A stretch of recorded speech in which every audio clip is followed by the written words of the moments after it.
somebody comes to me about somebody else, my first response is, you might want to talk to them about this instead of talking to me about this. Yeah. Or like, maybe you should look at yourself too. Exactly. Why is this bothering you so bad? Or Look you in the like, mirror. look at yourself first. But then that's a whole nother conversation.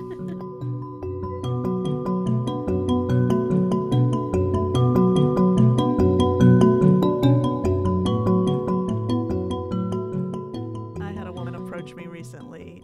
We just happened to be sitting in the same space in an intimate kind of an environment, and she started sharing with me about her family life and some challenges she's facing, and I gently instructed her to kind of look in the mirror, that the things that are challenging you are almost always related to your expectations and who you're being.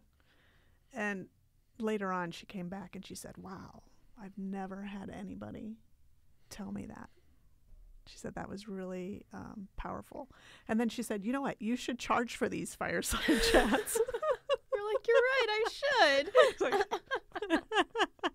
She said, you should start charging for these fireside chats. I thought that was cute. That was so funny. But that's so true, looking in the mirror. Mm-hmm. If you're really challenged with something, what are your expectations? Everybody has their own life that they live, and they're not living it for you. Right. They're living it for themselves. So step back and look at yourself and live your own life the way you want to live it. Let other people live their lives the way they want to live it. Yes, one of the things that I'm coming across right now are people who, and maybe I'm just sensitized to it somewhere, but a lot of I'm a very selfless person. I'm always a giving person, and I have a hard time explaining. And maybe we can help find the right verbiage. Nobody is completely selfless. Even if you consider yourself to be a selfless person, you consider yourself to be somebody whose primary life mission is to make everybody else's life better. You're still doing it for some sort of a selfish reason because it makes you feel good. Exactly. Right. And so it's difficult, I think, for some people. They think, oh, I'm a selfless person. I do everything to make my friends, my family, my loved ones feel good. But deep down, where is that really coming from? And why aren't you still acting in the way that makes you feel the most happy? You can make other people feel good and you feel the most happy at the same time. Mm-hmm. And so why sacrifice one or the other? I think it comes from the old belief that you suffer in the giving. When you're giving to other people, you should be suffering, or you're not really giving anything of real value. And I totally disagree with that. I think if you're suffering through giving, then what you're transferring to other people is that suffering. But if you're feeling joy and empowerment and, happiness in the giving, then that's what they're receiving. So, yeah, And it's wonderful for people to feel joy and happiness in the giving. Mm-hmm. What a deep-rooted sense of purpose. Mm-hmm. Right.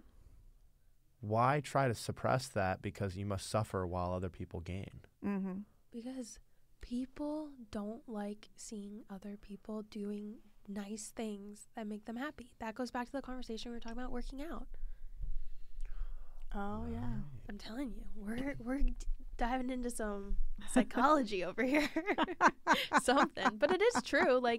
I think it's, I don't know, if you're going and you're volunteering or you're doing something like that and it's a genuine, I can say, okay, you are genuinely happy and all this kind of stuff and you're doing really great stuff, and I'm somebody who's sitting on the couch and I'm just going to look at that and be angry if I'm wanting to do that or something. I think it's all jealousy too, which is so petty. Mm-hmm. You can go volunteer. You can go work out. Yeah, nonprofits survive because people feel good when they volunteer. Right. Otherwise, there's no incentive for people to go volunteer. Yeah. Or to donate. Yeah. Mm-hmm. I feel like he's having a moment. He's like, I know it. I'm right. Well, it is an expectation that society puts on us, right? That if we're having fun, that there's something wrong. If you're having fun in the giving, then you're not truly giving. And if you're having fun at work, then you're not truly working. Exactly. It's like there's something about there should be this suffering that exists throughout life, and there is suffering. Many masters say that suffering comes from wishing for things to be other than they are. Yes. So if you're just in life and you're cool with the way your life is progressing, bad or good, then you're not suffering through it. You may be feeling physical pain, but there's a difference between physical pain and suffering. Suffering is that mental resistance to what's happening. Yes.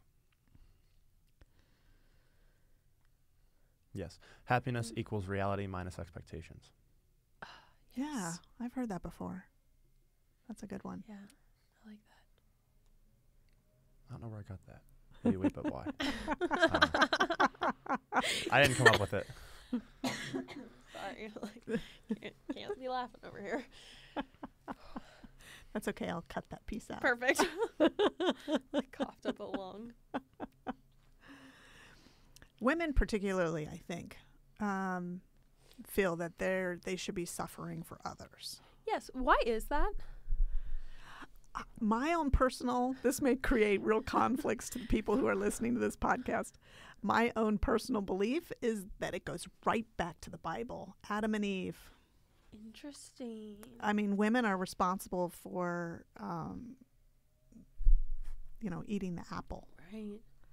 So Original sin. We are responsible. Right. And for I'm just original. like, you're an idiot. You ate it too. You listen.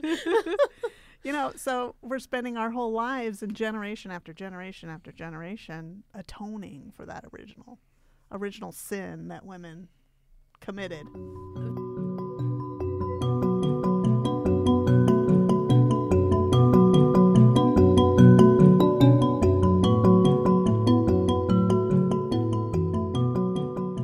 Thanks again for joining us today. If you'd like to connect with us on social media, you can find Annamarie at Mindfully Annamarie. You can find myself at Emily VDW, and you can find Evan at _Evan Ryan. We'll talk to you next week.